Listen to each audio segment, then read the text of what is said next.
ਸੁਭਾਏਮਾਨ ਹੋ ਰਹੀ ਗੁਰੂ ਕੀ ਸੰਗਤ। ਆਪ ਸੰਗਤਾਂ ਨੇ ਸਤਿਗੁਰਾਂ ਦੀ ਗੁਰਬਾਣੀ ਦੇ ਰਸ ਭਿੰਨੇ ਕੀਰਤਨ ਸ਼ਬਦ ਸਰਵਣ ਕੀਤੇ। ਇਸ ਵੇਲੇ ਗੁਰੂ ਤੇਗ ਬਹਾਦਰ ਮਹਾਰਾਜ ਸਾਹਿਬ ਜੀਆਂ ਦੇ ਜੀਵਨ ਦੀ ਜੋ ਕਥਾ ਹੈ ਤਿਸ ਨੂੰ ਸਰਵਣ ਕਰਨ ਦਾ ਸਮਾਂ ਆਪਾਂ ਨੂੰ ਪ੍ਰਾਪਤ ਹੋਇਆ।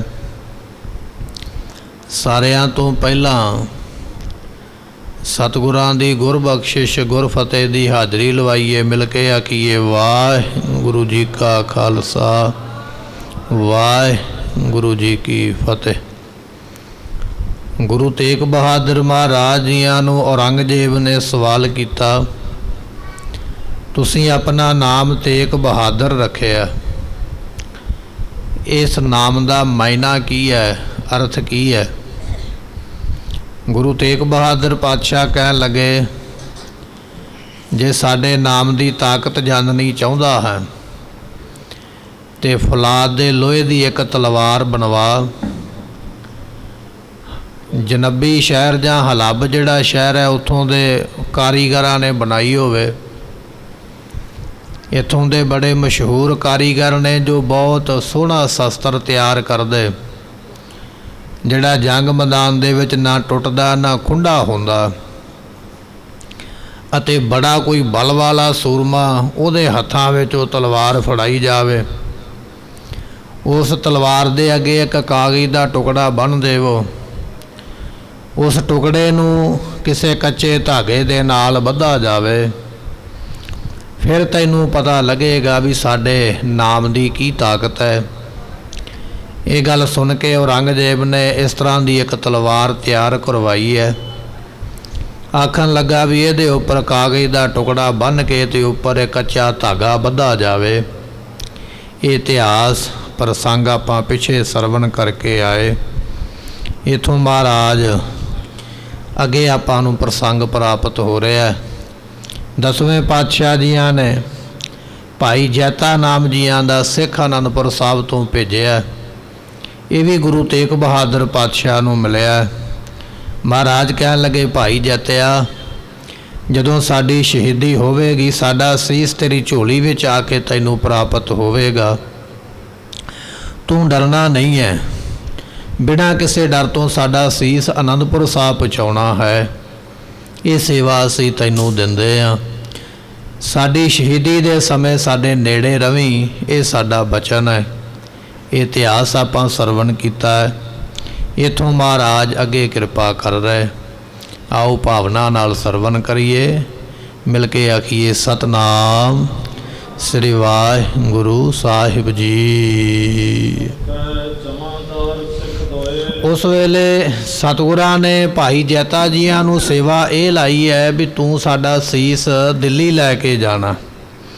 ਅਤੇ ਦੂਜਾ ਮਹਾਰਾਜ ਜੀਆਂ ਦੇ ਕੋਲ ਜਿਹੜਾ ਮਹਾਰਾਜ ਦਾ ਨਵਾਂ ਸੇਵਕ ਬਣਿਆ, ਨਾਮ ਹੈ ਅਬਦੁਲ ਖਾਨ। ਇਹ ਦਰੋਗਾ ਜੇਲਰ ਹੈ, ਉਸ ਜੇਲ੍ਹ ਦਾ ਜਿਸ ਜੇਲ੍ਹ ਦੇ ਵਿੱਚ ਗੁਰੂ ਤੇਗ ਬਹਾਦਰ ਪਾਤਸ਼ਾਹ ਬੰਦ ਨੇ। ਇਸ ਨੇ ਹੱਥ ਜੋੜ ਕੇ ਆਖਿਆ, ਮਹਾਰਾਜ ਇਹ ਕਿਸ ਤਰ੍ਹਾਂ ਦਾ ਸਮਾਂ ਮੇਰੇ 'ਤੇ ਆਣ ਬਣਿਆ, ਮੈਂ ਕਿਹੋ ਜਿਹਾ ਪਾਪੀ ਰਾਜੇ ਦੀ ਨੌਕਰੀ ਕਰਦਾ ਪਿਆ। ਇਹਦੇ ਬਚਨ ਸੁਣ ਕੇ ਉਸ ਵੇਲੇ ਮਹਾਰਾਜ ਫਿਰ ਕਹਿਣ ਲੱਗੇ ਕਿ ਐ ਜਮਾਂਦਾਰ, ਐ ਅਬਦੁਲ ਖਾਨ ਦਰੋਗੇ, ਤੇਰੇ ਕੋਲੋਂ ਵੀ ਅਸੀਂ ਸੇਵਾ ਲਵਾਂਗੇ। ਤੇ ਜਦੋਂ ਇਹ ਬਚਨ ਸੁਣੇ ਤੇ ਕਹਿਣ ਲੱਗੇ, ਫਿਰ ਇਹ ਜੋ ਦਰੋਗਾ ਹੈ ਨਾ ਅਬਦੁਲ ਖਾਨ, ਇਹਦੀਆਂ ਅੱਖਾਂ ਵਿੱਚੋਂ ਉਸ ਵੇਲੇ ਅੱਥਰੂ ਵਹਿਣ ਲੱਗ ਪਏ, ਨੀਰ ਵਹਿਣ ਲੱਗ ਪਿਆ। ਇਹ ਬਚਨ ਸੁਣ ਕੇ ਵੀ ਪਿਆਰੇ ਸਤਿਗੁਰੂ ਤੇ ਸ਼ਹੀਦੀ ਦੀ ਤਿਆਰੀ ਕਰੀ ਬੈਠੇ ਨੇ, ਆਪਣੇ ਸਿੱਖ ਨੂੰ ਕਹਿ ਰਹੇ ਨੇ ਸਾਡਾ ਸੀਸ ਤੇਰੀ ਝੋਲੀ ਵਿੱਚ ਪ੍ਰਾਪਤ ਹੋਵੇਗਾ। ਸਤਿਗੁਰਾਂ ਦੇ ਨਾਲ ਬੜਾ ਪ੍ਰੇਮ ਬਣ ਗਿਆ, ਇਸ ਦਰੋਗੇ ਦਾ ਸਿੱਖ ਬਣ ਗਿਆ ਮਹਾਰਾਜ ਜੀਆਂ ਦਾ। ਸਤਿਗੁਰਾਂ ਦੇ ਕੋਲੋਂ ਬਚਨ ਸੁਣ ਕੇ ਕਹਿਣ ਲੱਗੇ, ਦਰੋਗੇ ਦੀਆਂ ਅੱਖਾਂ ਦੇ ਵਿੱਚੋਂ ਜਲ ਵਹਿ ਤੁਰਿਆ ਹੈ। ਤੇ ਸਤਿਗੁਰੂ ਪਾਤਸ਼ਾਹ ਨੇ ਸਮਝਾਇਆ, ਕਹਿਣ ਲੱਗੇ, ਅਬਦੁਲ ਖਾਨ ਹੌਸਲਾ ਕਰ, ਇਹ ਜੰਮਣਾ ਤੇ ਮਰਨਾ ਕਰਤਾਰ ਦੇ ਹੱਥ, ਅਕਾਲ ਪੁਰਖ ਦੇ ਹੱਥ ਹੈ, ਕਿਸੇ ਦੇ ਹੱਥ ਵਿੱਚ ਨਹੀਂ ਹੈ। ਤੂੰ ਹੌਸਲਾ ਕਰ, ਇਹ ਤੇ ਇਸ ਤਰ੍ਹਾਂ ਹੁੰਦਾ ਹੀ ਆਇਆ। ਚਿੰਤਾ ਤਾਂ ਕੀ ਕੀਜੀਐ ਜੋ ਅਨਹੋਣੀ ਹੋਏ, ਇਹੋ ਮਾਰਗ ਸੰਸਾਰ ਕੋ ਨਾਨਕ ਥਿਰ ਨਹੀਂ ਕੋਏ। ਇਹ ਦੁਨੀਆ ਦਾ ਰਸਤਾ ਹੀ ਇਹੋ ਜਿਹਾ, ਇੱਥੇ ਕੋਈ ਰਹਿਣ ਵਾਲਾ ਨਹੀਂ। ਜਾਣਾ ਤੇ ਹੈ ਸਮੇਂ ਮੁਤਾਬਕ। ਕਿਸੇ ਦਾ ਕਿਵੇਂ ਸਮਾਂ ਆ ਜਾਂਦਾ, ਕਿਸੇ ਦਾ ਕਿਵੇਂ ਆ ਜਾਂਦਾ ਹੈ। ਸੋ ਇਹ ਬਚਨ ਮਹਾਰਾਜ ਜੀ ਉਸ ਨੂੰ ਹੌਸਲੇ ਦੇ ਰਹੇ, ਕਹਿਣ ਲੱਗੇ ਧੀਰਜ ਰੱਖ, ਐਸਾ ਸਮਾਂ ਤੇ ਬੰਨਾ ਹੈ। ਦਰੋਗਾ ਕਹਿਣ ਲੱਗਾ ਮਹਾਰਾਜ ਆਪ ਜੀਆਂ ਦੀ ਐਸੀ ਸ਼ਹੀਦੀ ਵੇਖ ਕੇ ਮੇਰੇ ਤੋਂ ਹੌਸਲਾ ਨਹੀਂ ਹੋ ਰਿਹਾ। ਸੋ ਮੈਂ ਚਾਹੁੰਦਾ ਹਾਂ ਵੀ ਮੈਂ ਇੱਥੋਂ ਰਾਤੋਂ ਰਾਤ ਕਿਤੇ ਭੱਜ ਜਾਵਾਂ, ਕਿਤੇ ਚਲਾ ਜਾਵਾਂ। ਮਹਾਰਾਜ ਆਪ ਜੀ ਜੇ ਸਹਿਮਤੀ ਦੇਵੋ ਤੇ ਮੈਂ ਆਪ ਜੀ ਦੇ ਨਾਲ ਹੁਣੇ ਦਿੱਲੀ ਛੱਡਣ ਨੂੰ ਤਿਆਰ ਹਾਂ। ਮਹਾਰਾਜ ਚਲੀਏ ਦਿੱਲੀ ਛੱਡ ਦਈਏ, ਆਪਾਂ ਰਹਿਣਾ ਨਾ ਕਰੀਏ। ਮੈਂ ਤੁਹਾਡੀ ਸ਼ਹੀਦੀ ਨੂੰ ਵੇਖ ਨਹੀਂ ਸਕਦਾ, ਮੇਰੇ ਵਿੱਚ ਇੰਨਾ ਹੌਸਲਾ ਮੈਂ ਜੁਟਾ ਨਹੀਂ ਪਾ ਰਿਹਾ। ਤੇ ਗੁਰੂ ਤੇਗ ਬਹਾਦਰ ਪਾਤਸ਼ਾਹ ਕਹਿਣ ਲੱਗੇ ਕੋਈ ਗੱਲ ਨਹੀਂ, ਪਰਮੇਸ਼ਰ ਦਾ ਸਿਮਰਨ ਕਰ। ਜਦੋਂ ਰੱਬ ਦਾ ਨਾਮ ਲਵੇਂਗਾ, ਖੁਦਾ ਦੇ ਨਾਮ ਨੂੰ ਜਪੇਂਗਾ, ਪਰਮਾਤਮਾ ਦਾ ਨਾਮ ਤੈਨੂੰ ਇਹ ਤਾਕਤ ਬਖਸ਼ੇਗਾ। ਉਸ ਤਾਕਤ ਦੇ ਨਾਲ ਤੈਨੂੰ ਧੀਰਜ ਆਵੇਗੀ, ਤੈਨੂੰ ਹੌਸਲਾ ਬਣ ਜਾਵੇਗਾ। ਇਸ ਕਰਕੇ ਚਿੰਤਾ ਨਾ ਕਰ। ਸਤਿਗੁਰਾਂ ਦੇ ਇਹ ਦੋ ਸਿੱਖ ਨੇ, ਇੱਕ ਤੇ ਭਾਈ ਜੈਤਾ ਜਿਨ੍ਹਾਂ ਨੂੰ ਸੀਸ ਲੈ ਕੇ ਜਾਣ ਦੀ ਸੇਵਾ ਮਿਲੀ ਹੈ, ਦੂਜਾ ਇਹ ਅਬਦੁਲ ਖਾਨ ਨਾਮ ਦਾ ਦਰੋਗਾ। ਮਹਾਰਾਜ ਕਹਿਣ ਲੱਗੇ ਵੀ ਤੂੰ ਵੀ ਸਮਾਂ ਮਿਲੇਗਾ ਤੇ ਤੂੰ ਵੀ ਸੇਵਾ ਲਵਾਂਗੇ। ਤੀਜਾ ਸਿੱਖ ਮਹਾਰਾਜ ਦੇ ਕੋਲ ਹੈ ਭਾਈ ਸਾਹਿਬ, ਭਾਈ ਗੁਰਦਿੱਤਾ ਜੀ। ਇਹ ਭਾਈ ਗੁਰਦਿੱਤਾ ਜੀ ਉਹ ਨੇ ਜੋ ਬਾਬਾ ਬੁੱਢਾ ਸਾਹਿਬ ਦੀ ਕੁੱਲ ਵਿੱਚੋਂ ਨੇ, ਬਾਬਾ ਬੁੱਢਾ ਸਾਹਿਬ ਦੀ ਪੀੜ੍ਹੀ ਵਿੱਚੋਂ। ਇਤਿਹਾਸਕਾਰ ਕਹਿੰਦੇ ਵੀ 6ਵੀਂ ਥਾਂ ਤੇ ਇਹ ਬਾਬਾ ਬੁੱਢਾ ਜੀ ਦੇ ਹੋਏ। ਜਿਹੜਾ ਬਾਬਾ ਬੁੱਢਾ ਜੀਆਂ ਦਾ ਪੋਤਰਾ ਹੈ ਨਾ, ਇਹ ਉਹਦੇ ਅੱਗੇ ਪੋਤਰੇ ਨੇ, 6ਵੀਂ ਪੀੜ੍ਹੀ ਦੇ ਵਿੱਚ ਸਨ। ਇਹ ਮਹਾਰਾਜ ਦੇ ਕੋਲ ਹੀ ਰਿਹਾ। ਜਦੋਂ ਮਹਾਰਾਜ ਆਗਰੇ ਤੋਂ ਗ੍ਰਿਫਤਾਰੀ ਦਿੱਤੀ ਨਾ, ਅਨੰਦਪੁਰ ਸਾਹਿਬ ਤੋਂ ਚੱਲੇ, ਇਹ ਅਨੰਦਪੁਰ ਸਾਹਿਬ ਤੋਂ ਨਾਲ ਹੀ ਚੱਲਿਆ ਮਹਾਰਾਜ ਦੇ। ਆਗਰੇ ਤੋਂ ਗ੍ਰਿਫਤਾਰੀ ਹੋਈ, ਇਹਨੇ ਵੀ ਨਾਲ ਹੀ ਗ੍ਰਿਫਤਾਰੀ ਦਿੱਤੀ ਮਹਾਰਾਜ ਦੇ। ਭਾਈ ਮਤੀ ਦਾਸ, ਭਾਈ ਦਿਆਲਾ ਵਰਗੇ ਸਿੱਖ ਸ਼ਹੀਦੀਆਂ ਪਾ ਗਏ। ਉਸ ਵੇਲੇ ਮਹਾਰਾਜ ਕਹਿਣ ਲੱਗੇ ਭਾਈ ਗੁਰਦਿੱਤਿਆ ਤੂੰ ਚਲੇ ਜਾ ਇੱਥੋਂ, ਸਾਡੇ ਕੋਲੋਂ ਅਸੀਂ ਇਹ ਸਾਰੀ ਜੋ ਹੈ ਇਹ ਆਪਣਿਆਂ ਇਕੱਲਿਆਂ ਹੀ ਇਹ ਕਾਰਜ ਕਰਨੇ ਨੇ। ਭਾਈ ਗੁਰਦਿੱਤਾ ਕਹਿਣ ਲੱਗਾ ਨਹੀਂ ਮਹਾਰਾਜ, ਮੈਂ ਤੇ ਤੁਹਾਡੇ ਕੋਲ ਹੀ ਰਵਾਂਗਾ। ਮਹਾਰਾਜ ਨੇ ਉਹਦੇ ਪ੍ਰਥਾਏ ਬਚਨ ਵੀ ਲਿਖਿਆ, ਨਾਮ ਰਹਿਓ ਸਾਧੂ ਰਹਿਓ, ਰਹਿਓ ਗੁਰ ਗੋਬਿੰਦ। ਸਾਧੂ ਕੌਣ ਹੈ? ਭਾਈ ਗੁਰਦਿੱਤਾ, ਜਿਹੜਾ ਅੰਤ ਤੱਕ ਮਹਾਰਾਜ ਦੇ ਨਾਲ ਰਿਹਾ। ਇਹ ਵੀ ਸਤਿਗੁਰਾਂ ਦੇ ਕੋਲ ਹੈ। ਭਾਈ ਗੁਰਦਿੱਤਾ ਬਾਬਾ ਬੁੱਢਾ ਦੀ 6ਵੀਂ ਪੀੜ੍ਹੀ ਵਿੱਚੋਂ ਇਹ ਵੀ ਹੱਥ ਜੋੜ ਕੇ ਸੇਵਾ ਕਰਦਾ ਹੈ। ਤੇ ਸਤਿਗੁਰੂ ਪਾਤਸ਼ਾਹ ਨੇ ਧੀਰਜ ਦਿੱਤਾ। ਕਹਿਣ ਲੱਗੇ ਭਾਈ ਗੁਰਦਿੱਤਿਆ ਦੱਸ ਤੂੰ ਕੀ ਚਾਹੁੰਦਾ ਹੈ? ਕੋਈ ਵਰ ਚਾਹੀਦਾ, ਕੋਈ ਬਖਸ਼ਿਸ਼ ਚਾਹੀਦੀ ਹੈ ਤੇ ਮੰਗ। ਹੁਣ ਅਸੀਂ ਜੋ ਤੂੰ ਮੰਗਣਾ ਚਾਹਣਾ, ਜੋ ਲੈਣਾ ਚਾਹਣਾ, ਝੱਟ ਤੈਨੂੰ ਦੇ ਦਈਏ। ਪਦਾਰਥ ਚਾਹੀਦਾ ਦੁਨੀਆ ਦਾ, ਕੋਈ ਧਨ ਚਾਹੀਦਾ ਤੇ ਉਹ ਮੰਗ ਲਾ। ਜੇ ਹੋਰ ਵੀ ਕੋਈ ਵਸਤੂ ਚਾਹੀਦੀ ਹੈ ਤੇ ਮੰਗ ਕੀ ਦਈਏ? ਮਹਾਰਾਜ ਇਸ ਤਰ੍ਹਾਂ ਭਾਈ ਗੁਰਦਿੱਤਾ ਜੀ ਨੂੰ ਆਖਦੇ ਹਨ। ਤੇ ਸਤਿਗੁਰੂ ਪਾਤਸ਼ਾਹ ਕਹਿੰਦੇ ਤੂੰ ਘਬਰਾ ਨਾ, ਤੇਰਾ ਵਾਲ ਨਹੀਂ ਇਹ ਵਿੰਗਾ ਕਰ ਪਾਉਣਗੇ। ਕੇਵਲ ਸਾਡੀ ਸ਼ਹੀਦੀ ਇੱਥੇ ਹੋਣੀ ਹੈ, ਉਹ ਅਸੀਂ ਆਪ ਹੀ ਵਿਧੀ ਬਣਾਈ ਹੈ। ਤੈਨੂੰ ਇਹ ਲੋਕ ਕੁਝ ਨਹੀਂ ਕਹਿਣਗੇ, ਤੂੰ ਨਹੀਂ ਡਰਨਾ ਇਹਨਾਂ ਦੇ ਕੋਲੋਂ। ਨਾ ਇਹ ਤੈਨੂੰ ਸ਼ਹੀਦ ਕਰਨਗੇ, ਨਾ ਹੀ ਇਹ ਤੈਨੂੰ ਹੱਥ ਪਾਉਣਗੇ। ਸਾਡੀ ਸ਼ਹੀਦੀ ਹੁੰਦਿਆਂ ਤੂੰ ਇਹਨਾਂ ਦੇ ਬੰਧਨਾਂ ਤੋਂ ਮੁਕਤ ਹੋ ਜਾਏਗਾ। ਇਹ ਤੈਨੂੰ ਕੁਝ ਨਹੀਂ ਆਖਣਗੇ, ਇਹ ਸਾਡਾ ਤੈਨੂੰ ਬਚਨ ਹੈ। ਤੇ ਜਿਵੇਂ ਤੇਰੇ ਮਨ ਵਿੱਚ ਹੈ ਨਾ, ਤੂੰ ਉਵੇਂ ਕਰ। ਸਾਡੀ ਸ਼ਹੀਦੀ ਤੋਂ ਮਗਰੋਂ ਤੂੰ ਆਪਣੇ ਪਿੰਡ ਜਾਣਾ ਚਾਹੁੰਦਾ ਤੇ ਉੱਥੇ ਜਾ ਸਕਦਾ। ਕੱਥੂ ਨੰਗਲ ਦੇ ਰਹਿਣ ਵਾਲੇ ਸਨ ਬਾਬਾ ਬੁੱਢਾ ਸਾਹਿਬ ਜੀ। ਜੇ ਤੂੰ ਚਾਹਵੇਂ ਉੱਥੇ ਜਾ ਸਕਦਾ। ਚਾਹਵੇਂ ਤੇ ਜਿਹੜਾ ਬੀੜ ਬਾਬਾ ਬੁੱਢਾ ਸਾਹਿਬ ਸਥਾਨ ਹੈ, ਉੱਥੇ ਵੀ ਤੁਹਾਡੇ ਵੱਡੇ ਵਡੇਰੇ ਸੇਵਾ ਕਰਦੇ ਰਹੇ। ਜੇ ਤੂੰ ਚਾਹਵੇਂ ਤੇ ਉੱਥੇ ਵੀ ਜਾ ਸਕਦਾ। ਰਮਦਾਸਪੁਰਾ ਜੋ ਨਗਰ ਹੈ, ਸੋ ਜਿੱਥੇ ਬਾਬਾ ਰਾਮ ਕੁੰਵਰ ਜੀ ਰਹਿੰਦੇ ਰਹੇ, ਜੇ ਤੂੰ ਚਾਹਵੇਂ ਤੇ ਉੱਥੇ ਵੀ ਜਾ ਸਕਦਾ। ਤੇਰੀ ਮਰਜ਼ੀ ਹੈ। ਅਨੰਦਪੁਰ ਜਾਣਾ ਤਾਂ ਵੀ ਤੇਰੀ ਮਰਜ਼ੀ ਹੈ, ਦਿੱਲੀ ਵਿੱਚ ਰਹਿਣਾ ਤੇਰੀ ਤਾਂ ਵੀ ਮਰਜ਼ੀ ਹੈ। ਤੂੰ ਜਿੱਥੇ ਜਾਣਾ ਚਾਹਵੇਂ ਜਾ ਸਕਦਾ। ਇਹ ਸਾਡੇ ਬਚਨ ਹਨ। ਉਸ ਵੇਲੇ ਭਾਈ ਗੁਰਦਿੱਤਾ ਜੀ ਜੋ ਬਾਬਾ ਬੁੱਢਾ ਸਾਹਿਬ ਦੀ 6ਵੀਂ ਪੀੜ੍ਹੀ ਵਿੱਚੋਂ ਹੱਥ ਜੋੜ ਕੇ ਬਚਨ ਕੀਤੇ, ਮਹਾਰਾਜ ਨਾ ਮੈਂ ਅਨੰਦਪੁਰ ਜਾਣਾ ਚਾਹੁੰਦਾ, ਨਾ ਮੈਂ ਬੀੜ ਬਾਬਾ ਬੁੱਢਾ ਸਾਹਿਬ ਜਾਣਾ ਚਾਹੁੰਦਾ, ਨਾ ਮੈਂ ਕੱਥੂ ਨੰਗਲ ਜਾਣਾ ਚਾਹੁੰਦਾ, ਨਾ ਮੈਂ ਰਮਦਾਸਪੁਰੇ ਜਾਣਾ ਚਾਹੁੰਦਾ। ਮਹਾਰਾਜ ਮੇਰੀ ਤੇ ਪਾਤਸ਼ਾਹ ਇੱਕੋ ਹੀ ਆਸਾ ਹੈ, ਇੱਕੋ ਹੀ ਮੇਰੇ ਮਨ ਦਾ ਖਿਆਲ ਹੈ, ਇੱਕੋ ਹੀ ਮੇਰੇ ਮਨ ਦਾ ਫੁਰਨ ਹੈ। ਮੇਰੇ ਮਨ ਦੀ ਆਸ ਇੱਕੋ ਹੀ ਹੈ, ਕਿਹੜੀ ਉਹ ਦੱਸਦਾ ਹੈ। ਮਹਾਰਾਜ ਭਾਵੇਂ ਹੋਵੇ ਲੋਕ ਤੇ ਭਾਵੇਂ ਹੋਵੇ ਪਰਲੋਕ, ਮੈਂ ਆਪ ਜੀ ਦੇ ਨਾਲ ਹੀ ਰਵਾਂ। ਹੁਣ ਜ਼ਿੰਦਗੀ ਦੇ ਵਿੱਚ ਮੈਨੂੰ ਨਾਲ ਰੱਖਿਆ, ਆਪ ਜੀ ਸੱਚਖੰਡ ਨੂੰ ਚੱਲੇ ਤੇ ਮੈਨੂੰ ਆਖ ਦਿਓ ਵੀ ਪਿੰਡ ਚਲੇ ਜਾ। ਮਹਾਰਾਜ ਇਹ ਗੱਲ ਬਣੀ ਤੇ ਨਾ ਜਿਵੇਂ ਇਸ ਦੁਨੀਆ ਦੇ ਵਿੱਚ ਆਪਣੇ ਸਰੀਰ ਦੇ ਨਾਲ ਤੁਸੀਂ ਮੈਨੂੰ ਰੱਖਿਆ ਹੈ, ਜਦੋਂ ਆਪ ਜੀ ਸੱਚਖੰਡ ਦੇ ਵਿੱਚ ਜਾਓਗੇ ਮਹਾਰਾਜ ਨਾਲ ਹੀ ਲੈ ਕੇ ਮੈਨੂੰ ਵੀ ਜਾਓ ਨਾ। ਮੈਂ ਇਸ ਸਰੀਰ ਦਾ ਕੀ ਕਰਨਾ, ਮੈਂ ਕੀ ਕਰਨਾ ਇਸ ਜਨਮ ਦਾ, ਕੀ ਕਰਾਂਗਾ ਮੈਂ, ਜ਼ਮੀਨ ਜਾਇਦਾਦ ਤੇ ਧਨ ਪਦਾਰਥ ਨੂੰ ਨਹੀਂ ਚਾਹੀਦਾ। ਪਾਤਸ਼ਾਹ ਜੇ ਇਸ ਦੁਨੀਆ ਵਿੱਚ ਤੁਸੀਂ ਰਹਿਣਾ ਹੈ ਤੇ ਮੈਨੂੰ ਨਾਲ ਰੱਖੋ, ਜੇ ਤੁਸੀਂ ਪਰਲੋਕ ਸੱਚਖੰਡ ਨੂੰ ਜਾਣਾ ਹੈ ਤੇ ਮਹਾਰਾਜ ਉੱਥੇ ਵੀ ਨਾਲ ਹੀ ਲੈ ਕੇ ਚੱਲੋ। ਮੈਂ ਆਪ ਜੀ ਦੇ ਬਿਨਾਂ ਨਹੀਂ ਰਹਿਣਾ, ਭਾਵੇਂ ਇੱਥੇ ਤੇ ਭਾਵੇਂ ਉੱਥੇ, ਮੈਂ ਦੋਵਾਂ ਥਾਵਾਂ ਤੇ ਆਪ ਜੀ ਦੇ ਨਾਲ ਰਹਿਣਾ ਚਾਹੁੰਦਾ ਹਾਂ। ਤੇ ਸਤਿਗੁਰੂ ਪਾਤਸ਼ਾਹ ਮਹਾਰਾਜ ਜੀ ਤੁਹਾਡੇ ਤੋਂ ਮਗਰੋਂ ਮੇਰਾ ਜਿਉਣਾ ਕਾਹਦਾ ਹੈ, ਤੁਸੀਂ ਉਹ ਮੇਰੇ ਮਾਲਕ, ਮੈਂ ਆ ਤੁਹਾਡਾ ਦਾਸ, ਤੁਹਾਡੇ ਨਾਲ ਹੀ ਮੇਰੀ ਜ਼ਿੰਦਗੀ ਹੈ, ਤੁਹਾਡੇ ਨਾਲ ਹੀ ਮੇਰੀ ਖੁਸ਼ੀ ਹੈ। ਪਰ ਪਾਤਸ਼ਾਹ ਜੀ ਤੁਹਾਡੇ ਤੋਂ ਮਗਰੋਂ ਕਾਹਦੀ ਜ਼ਿੰਦਗੀ ਹੈ, ਮੈਂ ਮਗਰੋਂ ਕੀ ਕਰਨਾ ਇੱਥੇ ਰਹਿ ਕੇ, ਤੁਹਾਡੇ ਤੋਂ ਬਾਅਦ ਵਿੱਚ ਮੇਰਾ ਕੋਈ ਜੀਵਨ ਨਹੀਂ ਹੈ। ਮਹਾਰਾਜ ਜੀ ਮੈਂ ਇਹ ਆਪਣੇ ਪ੍ਰਾਣ ਛੱਡ ਦਿਆਂਗਾ ਜੇ ਤੁਸੀਂ ਮੈਨੂੰ ਨਾਲ ਨਾ ਲੈ ਕੇ ਗਏ। ਤੁਸੀਂ ਆਪੇ ਹੀ ਸ਼ਹੀਦੀ ਪਾ ਕੇ ਸੱਚਖੰਡ ਨੂੰ ਚਲੇ ਗਏ, ਮੈਨੂੰ ਨਾਲ ਨਾ ਲੈ ਕੇ ਗਏ ਤੇ ਮਹਾਰਾਜ ਮੈਂ ਆਪਣੇ ਪ੍ਰਾਣ ਆਪੇ ਹੀ ਛੱਡ ਦੇਣੇ, ਮੈਂ ਸਰੀਰ ਛੱਡ ਦੇਣਾ। ਮੈਂ ਇਸ ਦੇਹੀ ਵਿੱਚ ਰਹਿਣਾ ਹੀ ਨਹੀਂ, ਇਸ ਸਰੀਰ ਦੇ ਵਿੱਚ ਮੈਂ ਇਸ ਸਰੀਰ ਦਾ ਕੀ ਕਰਨਾ। ਜਦੋਂ ਤੁਹਾਡੀ ਸ਼ਹੀਦੀ ਹੋ ਗਈ ਮਹਾਰਾਜ ਭਾਵੇਂ ਕੁਝ ਵੀ ਕਰਨਾ ਪਵੇ, ਮੈਂ ਆਪਣਾ ਸਰੀਰ ਝੱਟ ਹੀ ਛੱਡ ਦੇਵਾਂਗਾ। ਇਹ ਬਚਨ ਭਾਈ ਗੁਰਦਿੱਤਾ ਜੀ ਆਖਦੇ ਹਨ। ਤੇ ਸਤਿਗੁਰੂ ਪਾਤਸ਼ਾਹ ਮਹਾਰਾਜ ਨੇ ਸੁਣੇ ਨਾ ਬਚਨ, ਕਹਿਣ ਲੱਗੇ ਨਹੀਂ ਭਾਈ ਗੁਰਦਿੱਤਿਆ, ਤੇਰੀ ਸੇਵਾ ਤੋਂ ਅਸੀਂ ਖੁਸ਼ ਹੋਏ ਹਾਂ, ਪ੍ਰਸੰਨ ਹੋਏ ਹਾਂ। ਤੈਨੂੰ ਅਸੀਂ ਪਹਿਲਾਂ ਹੀ ਕਿਹਾ ਸੀ ਵੀ ਮੰਗ ਕੀ ਚਾਹੀਦਾ, ਜੋ ਮੰਗੇਗਾ ਉਹ ਦੇਵਾਂਗੇ। ਜੇ ਤੇਰੀ ਐਸੀ ਮਨਸਾ ਹੈ ਤੇ ਫਿਰ ਸਾਡਾ ਇੱਕ ਹੋਰ ਬਚਨ ਅਸੀਂ ਤੇਰੀ ਝੋਲੀ ਪਾਉਣ ਲੱਗੇ, ਇਹਨਾਂ ਬਚਨਾਂ ਨੂੰ ਧਿਆਨ ਦੇ ਨਾਲ ਸੁਣ। ਜੇ ਤੇਰੀ ਇੱਛਾ ਨਾ ਲੋਕ ਪਰਲੋਕ ਦੇ ਵਿੱਚ ਸਾਡੇ ਨਾਲ ਰਹਿਣ ਦੀ, ਵੀ ਇਸ ਦੁਨੀਆ ਵਿੱਚ ਤੂੰ ਸਾਡੇ ਨਾਲ ਰਿਹਾ, ਸੱਚਖੰਡ ਦੇ ਨਾਲ ਜਾਣ ਲੱਗਿਆ ਵੀ ਜੇ ਸਾਡੇ ਨਾਲ ਤੂੰ ਜਾਣਾ ਚਾਹੁੰਦਾ, ਜੇ ਤੇਰੇ ਮਨ ਦੀ ਐਸੀ ਇੱਛਾ ਹੈ।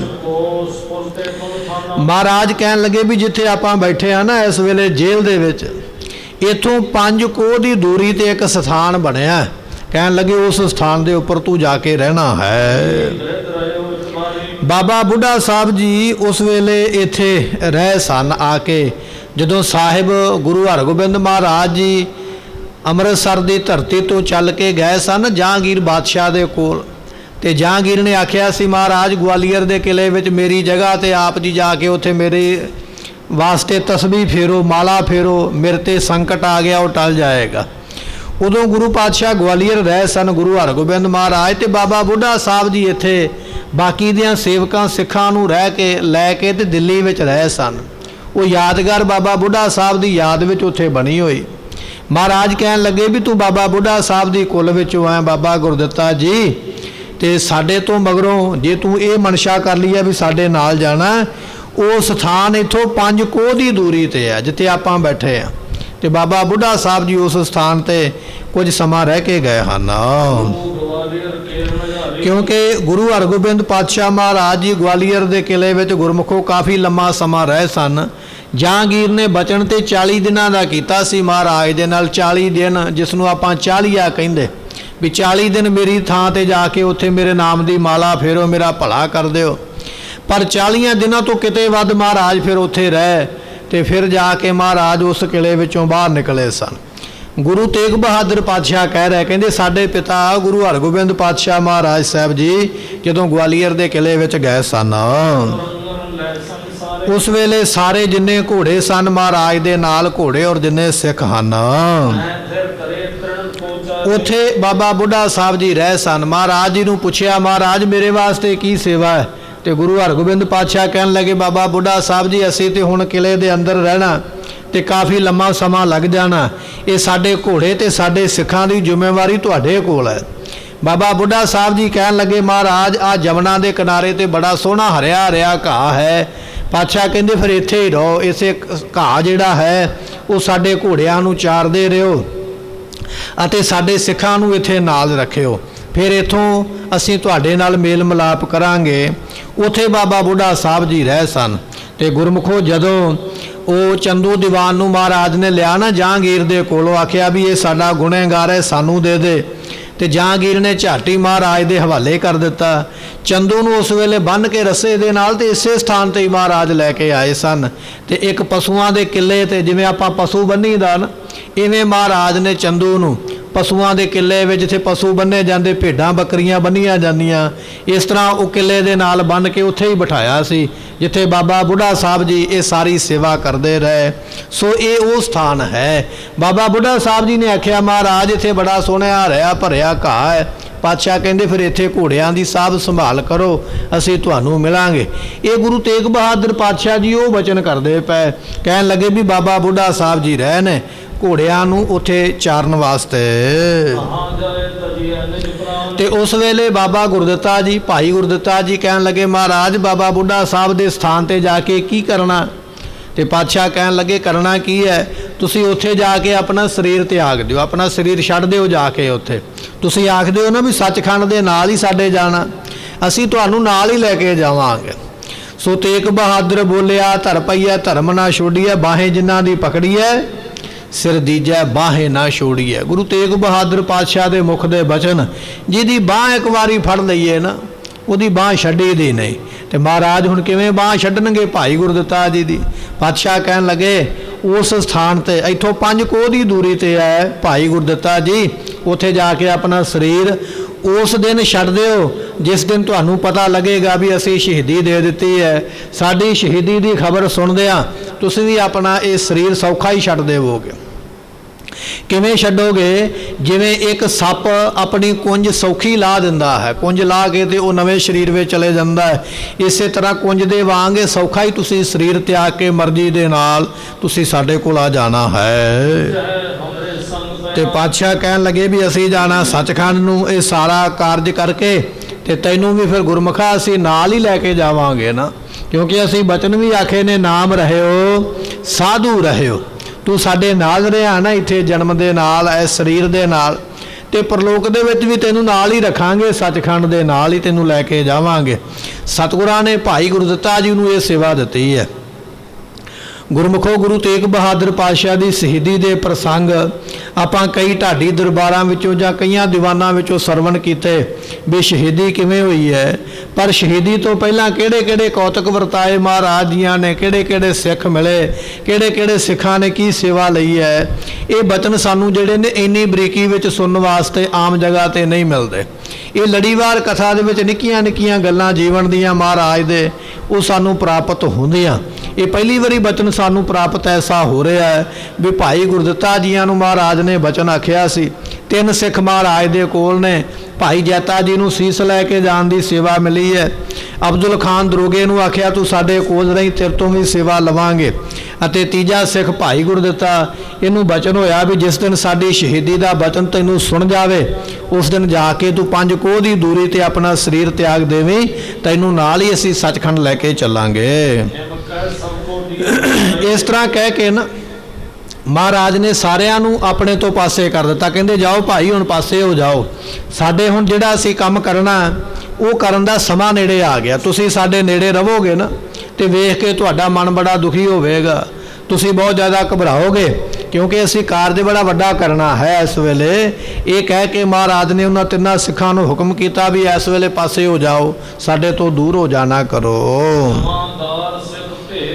ਇਹ ਜਿਹੜਾ ਜਮਾਦਾਰ ਹੈ ਨਾ ਅਬਦੁਲ ਖਾਨ ਦਰੋਗਾ ਜੇਲਰ, ਜਿਸ ਜੇਲ੍ਹ ਵਿੱਚ ਮਹਾਰਾਜ ਬੈਠੇ, ਇਹ ਵੀ ਬੜਾ ਹੈਰਾਨ ਹੋਇਆ ਵੀ ਮਹਾਰਾਜ ਨੇ ਹਾਲੇ ਤੇ ਚਲੋ ਸਰੀਰ ਛੱਡਣ ਦੀ ਗੱਲ ਹੀ ਕੀਤੀ ਹੈ, ਪਰ ਸਰੀਰ ਛੱਡਿਆ ਥੋੜ੍ਹੀ ਹੈ।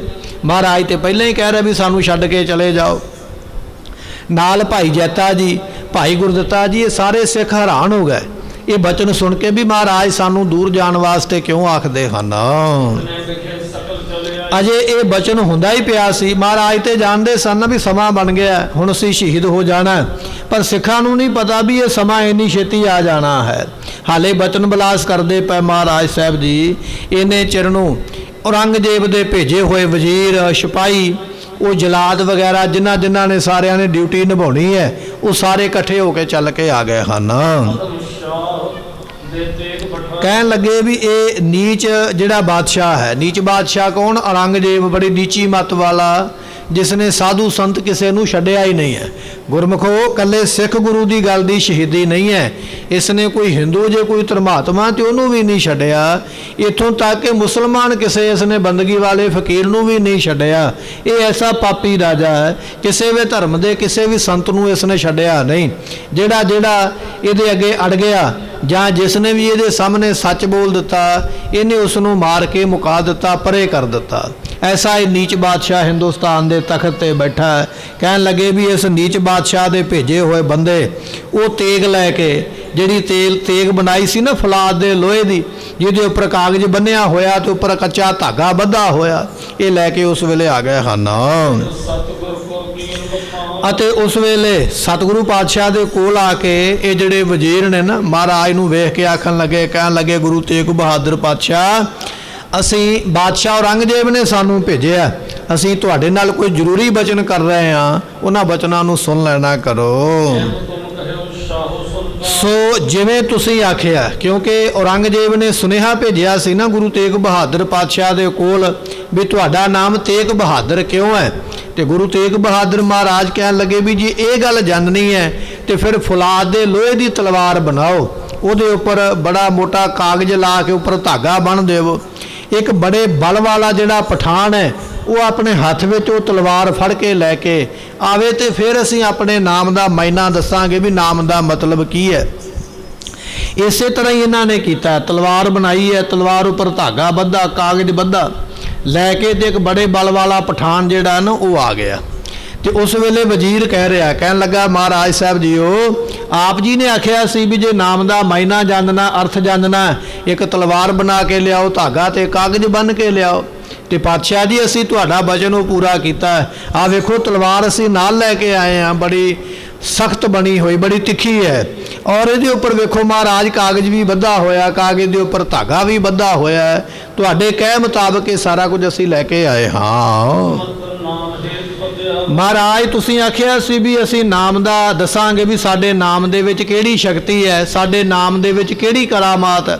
लो महाराज समान ते असी लै आंदा है, हुण आप जी कृपा करके विखा दिओ भी किहड़ी करामात है तुहाडे नाम दे विच, जां नाम दे नाल तुसीं की करोगे। हुण सानू विखाओ, जो तुसीं सानू आखिया वो असी पूरा कर दिता। हुण ये गल दोबारा तुहाडे ते आ गई है भी तुसीं इहदा उत्तर किवें देना है, जां किवें अजमत विखाउणी है, जां अपने नाम की बहादरी तुसीं किवें करके विखाउणी है। ये महाराज हुण तुहाडी वारी आई है, आप जी करके विखाउणा करो। ते उस वेले बहुत ज़्यादा जिहड़े लोग ने नर बृंदन को कीन पठावन, बादशाह ने एक नहीं कई वजीर अपने भेजे।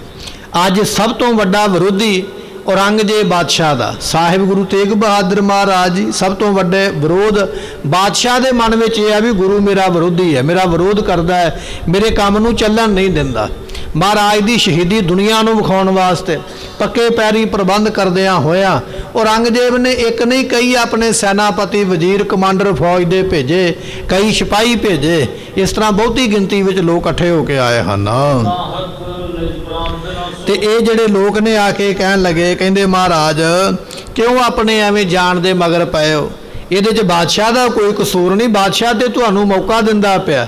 वो आखदा भी जां ते मुसलमान बन जाओ, मुसलमान नहीं बनना तो करामात विखाओ, करामात नहीं विखाउणी तो फिर मरन वास्ते तैयार हो जाओ। बादशाह ने तो तुहानूं 3 राह दसे सन, पर तुसी पहले 2 राह ठकरा दिते भी ना करामात विखाईए ना धर्म बदलीए। ये मौत वाला राह तो तुसी महाराज आप ही चुनिया ना, ये बादशाह का फिर कोई कसूर नहीं। बादशाह क्यों अपने प्राण गवाने चाहते हो, ये जिंदगी वार वार थोड़ी मिलती है, ये मनुखा जन्म वार वार नहीं मिलता, मसां प्राप्त होया, इहदा लाहा लेना चाहिए, आनंद लेने चाहिए। पातशाह जी तुहाडी जवानी की उम्र हाले कोई बहुते बुढ़े नहीं आप जी हो गए, क्यों अपनी प्राण गवाउंदे पए, क्यों अपनी जिंदगी गवाउंदे हो। महाराज शरा मन लवो ना, शरा विच आ जाओ, मुसलमान बन जाओ, मुसलमान दे धर्म कर्म सारे अपना लो, किवें नमाज पढ़नी है, किवें उजू पा करना, किवें सलाम दे विच सजदा करना, किवें मक्के की यात्रा करनी है, किवें हज करना। पातशाह जी ये सारा कुछ शरा विच आके आप जी करो, मुसलमाना वाले तौर तरीके सीख लो। तो पातशाह ये सब कुछ करके अपने जीवन दे फिर बिलास करो, बिलास नाम कौतकां दा, कौतक करो, जिंदगी दे आनंद लो, नज़ारे लो, मौज मेले वेखो।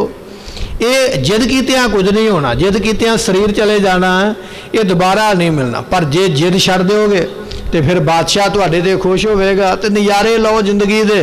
ਕਿਉਂ ਆਪਣੀ ਜ਼ਿੰਦਗੀ ਨੂੰ ਗਵਾਉਣਾ ਚਾਹੁੰਦੇ ਹੋ? ਸੋ ਉਸ ਵੇਲੇ ਸਤਿਗੁਰਾਂ ਨੇ ਸੁਣੇ ਨਾ ਬਚਨ ਉਹਨਾਂ ਵਜ਼ੀਰਾਂ ਦੇ, ਜਿਹੜੇ ਕਮਾਂਡਰ ਆਏ ਫੌਜ ਦੇ ਵੱਡੇ ਵੱਡੇ ਚੱਲ ਕੇ, ਜਿਨ੍ਹਾਂ ਨੇ ਅੱਗੇ ਕਈ ਜੰਗਾਂ ਜਿੱਤੀਆਂ ਹੋਈਆਂ। ਉਹਨਾਂ ਨੂੰ ਸੁਣ ਕੇ ਮਹਾਰਾਜ ਕਹਿਣ ਲੱਗੇ, ਭਾਈ ਐ ਬਾਦਸ਼ਾਹ ਔਰੰਗਜ਼ੇਬ ਦੇ ਵਜ਼ੀਰੋ, ਸਾਡੀ ਗੱਲ ਧਿਆਨ ਦੇ ਨਾਲ ਸੁਣ ਲਵੋ। ਇਸ ਵੇਲੇ ਇਹ ਜੋ ਤੁਸੀਂ ਵਾਰ-ਵਾਰ ਲਾਲਚ ਦਿੰਦੇ ਹੋ ਨਾ, ਜ਼ਿੰਦਗੀ ਦਾ, ਮਾਇਆ ਦਾ, ਧਨ ਦਾ, ਦੁਨੀਆ ਦੇ ਵਿੱਚ ਵਡਿਆਈ ਦਾ, ਇਹ ਸਾਨੂੰ ਲਾਲਚ ਨਹੀਂ ਚਾਹੀਦਾ। ਇਹ ਅਸੀਂ ਲੈਣਾ ਕੋਈ ਨਹੀਂ ਤੁਹਾਡੇ ਕੋਲੋਂ, ਵਾਰ-ਵਾਰ ਇਸ ਗੱਲ ਨੂੰ ਕਰੋ ਨਾ। ਪਰ ਸਾਡਾ ਇੱਕ ਬਚਨ ਹੁਣ ਧਿਆਨ ਦੇ ਨਾਲ ਸੁਣੋ, ਜੋ ਅਸੀਂ ਕਹਿਣਾ ਚਾਹੁੰਦੇ ਹਾਂ। ਪਾਤਸ਼ਾਹ ਕਹਿਣ ਲੱਗੇ, ਇਹ ਤੇਗ ਜੋ ਹੈ ਜਿਹੜੀ ਤੁਸੀਂ ਆਹ ਤਲਵਾਰ ਲੈ ਕੇ ਆਏ ਜੇ ਨਾ, ਫੌਲਾਦ ਦੇ ਲੋਹੇ ਦੀ ਬਣੀ, ਅਤੇ ਇਸੇ ਤਰ੍ਹਾਂ ਚੰਗੇ ਸ਼ਹਿਰਾਂ ਦੇ ਵਿੱਚੋਂ ਚੰਗੇ ਕਾਰੀਗਰਾਂ ਤੋਂ ਬਣਾ ਕੇ ਲਿਆਂਦੀ ਹੈ। ਇਹ ਜਿਹੜੀ ਤਲਵਾਰ ਨਾਲ ਲੈ ਕੇ ਆਏ ਹੋ। ਤੇ ਸਤਿਗੁਰੂ ਪਾਤਸ਼ਾਹ ਕਹਿੰਦੇ, ਸਾਡੇ ਨਾਮ ਦੇ ਵਿੱਚ ਇੰਨੀ ਕਰਾਮਾਤ ਹੈ, ਸਾਡੇ ਨਾਮ ਦੇ ਵਿੱਚ ਇੰਨਾ ਬਲ ਹੈ। ਇਹ ਤੁਹਾਡੀ ਇੰਨੀ ਤਗੜੀ ਤਲਵਾਰ, ਇੰਨੇ ਵਧੀਆ ਲੋਹੇ ਦੀ ਬਣੀ, ਇੰਨੀ ਤਿੱਖੀ ਬਣੀ ਹੋਈ, ਇਹ ਕਾਗਜ਼ ਦੇ ਟੁਕੜੇ ਨੂੰ ਵੀ ਕੱਟ ਨਹੀਂ ਪਾਏਗੀ। ਸਾਡਾ ਸੀਸ ਕੱਟਣਾ ਤੇ ਦੂਰ ਦੀ ਗੱਲ ਹੈ। ਤੁਸੀਂ ਆਖਦੇ ਹੋ ਵੀ ਤੁਹਾਡੀ ਇਹ ਮੁਗਲਾਂ ਦੀ ਤਲਵਾਰ ਸਾਡਾ ਸੀਸ ਕੱਟ ਦੇਵੇਗੀ। ਮੁਗਲਾਂ ਦੀ ਤਲਵਾਰ ਵਿੱਚ ਉਹਨਾਂ ਚਿਰ ਜ਼ੋਰ ਸੀ ਜਿੰਨਾ ਚਿਰ ਗੁਰੂ ਨਾਨਕ ਸਾਹਿਬ ਦੇ ਬਚਨ ਸਨ ਵੀ ਤੁਹਾਡੇ ਘਰ ਵਿੱਚ ਰਾਜ ਰਹੇਗਾ। ਉਹਨਾਂ ਚਿਰ ਹਿੰਦੁਸਤਾਨ ਦੇ ਲੋਕ ਤੁਹਾਡੀ ਤਲਵਾਰ ਕੋਲੋਂ ਡਰਦੇ ਸਨ। ਤੁਹਾਡੀਆਂ ਤਲਵਾਰਾਂ ਤੇ ਹਾਥੀ ਦੀਆਂ ਲੱਤਾਂ ਵੱਢ ਦਿੰਦੀਆਂ, ਹਾਥੀ ਦੀ ਸੁੰਡ ਤੱਕ ਵੱਢ ਦਿੰਦੀਆਂ ਸਨ। ਪਰ ਹੁਣ ਅਸੀਂ ਉਹ ਸਾਰੇ ਬਚਨ ਗੁਰੂ ਨਾਨਕ ਦੇ ਪਾਤਸ਼ਾਹ ਦੇ ਲੈ ਵਾਪਸ। ਹੁਣ ਤੁਹਾਡੀ ਤਲਵਾਰ ਵਿੱਚ ਉਹ ਤਾਕਤ ਨਹੀਂ ਰਹਿ ਗਈ। ਹਾਥੀ ਨੂੰ ਵੱਢਣਾ ਤੇ ਦੂਰ ਦੀ ਗੱਲ ਹੈ, ਇਹ ਤੁਹਾਡੀ ਤਿੱਖੀ ਤਲਵਾਰ ਤੇ ਹੁਣ ਕਾਗਜ਼ ਦਾ ਟੁਕੜਾ ਨਹੀਂ ਵੱਢ ਪਾਏਗੀ। ਇਹ ਹੈ ਸਾਡੇ ਨਾਮ ਦੀ ਸ਼ਕਤੀ, ਇਹ ਹੈ ਸਾਡੇ ਨਾਮ ਦਾ ਬਲ, ਇਹ ਹੈ ਸਾਡੇ ਨਾਮ ਦੀ ਕਰਾਮਾਤ। ਜੇ ਤੁਹਾਡੇ ਮਨ ਵਿੱਚ ਨਹੀਂ ਯਕੀਨ ਆਉਂਦਾ ਤੇ ਤੁਸੀਂ ਇਹ ਕਾਰਜ ਕਰਕੇ ਵੇਖ ਵੀ ਸਕਦੇ ਜੇ। ਅਸੀਂ ਤੁਹਾਨੂੰ ਪਹਿਲਾਂ ਕਹਿ ਦਿੱਤਾ ਹੈ, ਇਹ ਤੁਹਾਡੀ ਤਲਵਾਰ ਕਾਗਜ਼ ਦਾ ਟੁਕੜਾ ਨਹੀਂ ਕੱਟ ਪਾਏਗੀ। ਇਹ ਜਿਹੜਾ ਬਚਨ ਅਸੀਂ ਕਿਹਾ ਹੈ ਨਾ, ਇਹ ਸੱਚ ਬਚਨ ਹੈ। 100% ਤੋਂ ਵੀ ਉੱਤੇ ਇਹ ਬਚਨ ਸੱਚਾ ਹੈ। ਅਸੀਂ ਝੂਠ ਨਹੀਂ ਆਖਿਆ। ਪਰ ਤੁਹਾਨੂੰ ਸਾਡੇ ਬਚਨ ਤੇ ਯਕੀਨ ਕੋਈ ਨਹੀਂ ਆਉਣਾ। ਤੁਹਾਨੂੰ ਤੇ ਲੱਗਣਾ ਵੀ ਮਹਾਰਾਜ ਐਵੇਂ ਉਰਲੀਆਂ ਪਰਲੀਆਂ ਗੱਲਾਂ ਮਾਰਦੇ, ਟਾਲ ਮਟੋਲ ਕਰਦੇ। ਨਹੀਂ, ਇਹ ਸਾਡਾ ਬਚਨ 16 ਆਨੇ ਹੀ ਸੱਚਾ ਹੈ। ਇਹਦੇ ਵਿੱਚ ਰੱਤਾ ਜਿੰਨਾ ਵੀ, ਰਾਈ ਜਿੰਨਾ ਵੀ ਝੂਠ ਨਹੀਂ। ਇਹ ਤੁਹਾਡੀ ਤਲਵਾਰ ਨੇ ਤੇ ਕਾਗਜ਼ ਦੇ ਟੁਕੜੇ ਨੂੰ ਵੀ ਕੱਟ ਨਹੀਂ ਪਾਉਣਾ ਹੈ।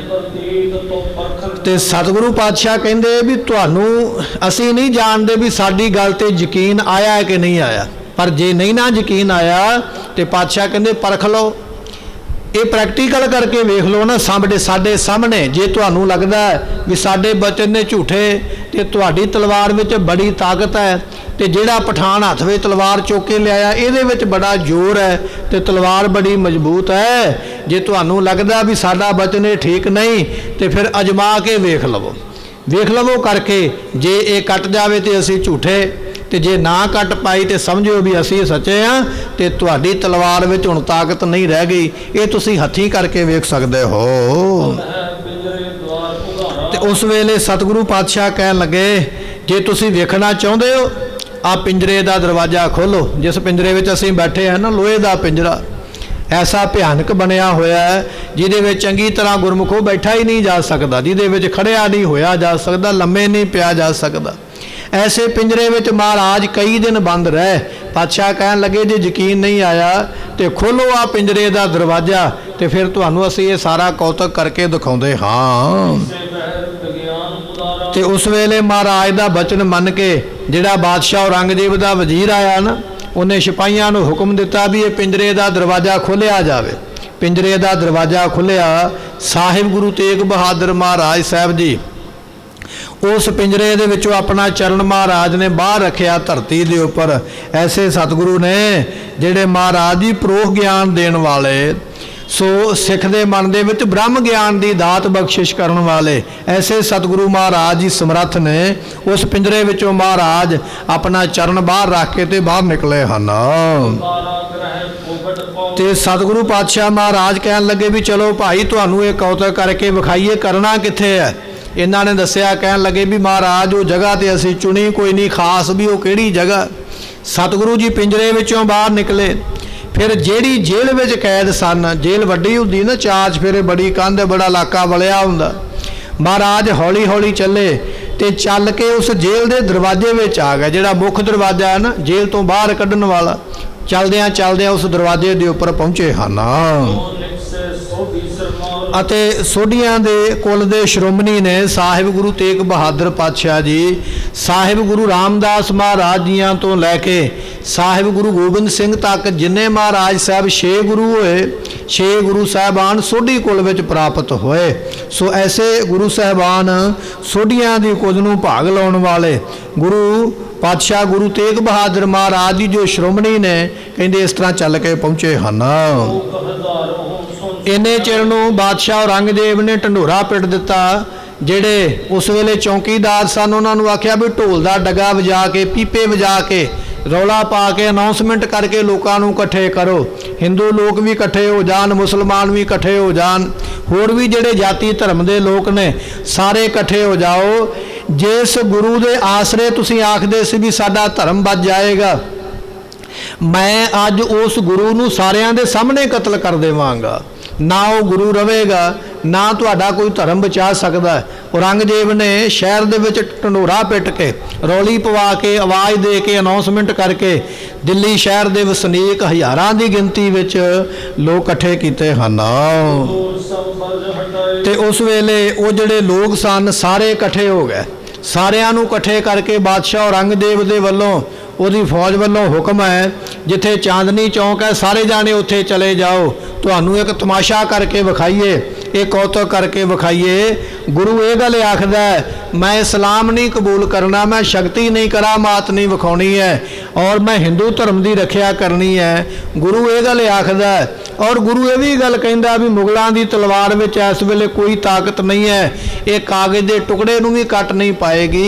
आओ सारे तुहानू असीं विखाईए गुरु नूं किवें शहीद करदे आ। साडी तलवार कागज़ दा टुकड़ा ते की सिखां दे गुरु दी गर्दन धौण भी ये कट सकदी, सीस कट सकदी है।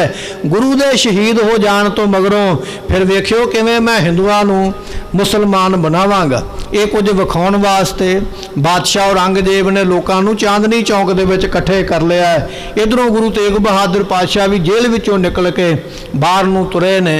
महाराज जी चांदनी चौक में जाके की कौतक वरताउंदे ने, किस तरह इन्हां नूं अपने नाम की ताकत दसदे, की इत्थे महाराज नवां कौतक करके विखाउणगे, वो आपां कल दे दीवान विच सरवण करांगे। समय की समाप्ति, भुलां दी मुआफ़ी, बचनोपदेश गुरु का हृदय वस जावे, भुलां दास दियां मुआफ़ करनियां। आप संगतां ने कल नूं फिर समय सिर पहुँच के इस इतिहास नूं अगे सरवण करके लाहे प्राप्त करने। लेखा कतः न छुटिया बख्श